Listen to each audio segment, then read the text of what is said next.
लावलेला आहे.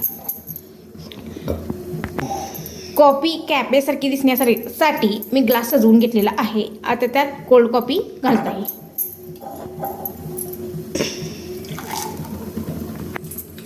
कॉफी कॅफेसारखी दिसण्यासाठी आता मी चॉकलेट सिरप वरून घालते.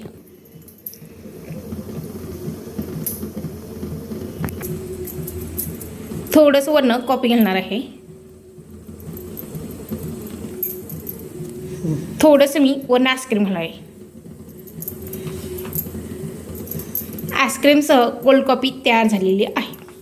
थंडगार लागण्यासाठी आईस्क्रीम घालते. कॉफी कॅफेसारखी झालेली आहे. पाहू शकता बाहेरसारखी कॉफी तयार झालेली आहे. हॉटेलमध्ये मिळते तशी कॉफी तयार झालेली आहे.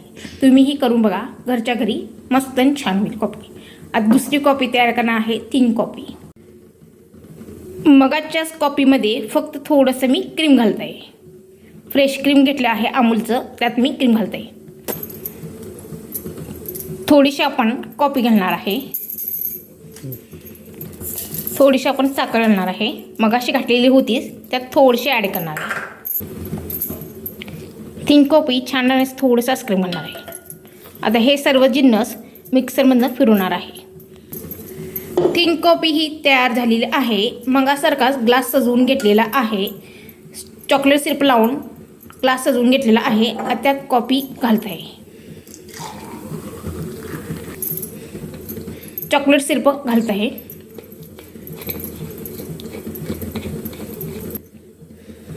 सजवून घेऊया आपण. थोडंसं आईस्क्रीम घालणार आहे. थिन कॉफी आणि कोल्ड कॉफी दोन्हीही तयार झालेले आहेत. तुम्हाला कुठली कॉफी आवडेल मला कमेंट करून सांगा. माझी रेसिपी कशी वाटली मला कमेंट करून सांगा. कॉफी कॅफेसारखी झाली की नाही हे मला कमेंट करून सांगा. हॉटेलसारखी किंवा रेस्टॉरंटसारखी कॉफी व्यवस्थित झाली की नाही मला कमेंट करून सांगा. माझी रेसिपी तुम्हाला कशी वाटली मला कमेंट करून सांगा. माझ्या रेसिपीला लाईक करा, शेअर करा आणि कमेंट करा. मस्त राहा, स्वस्त राहा, खुश राहा आणि मीरा रेसिपीला बघत राहा.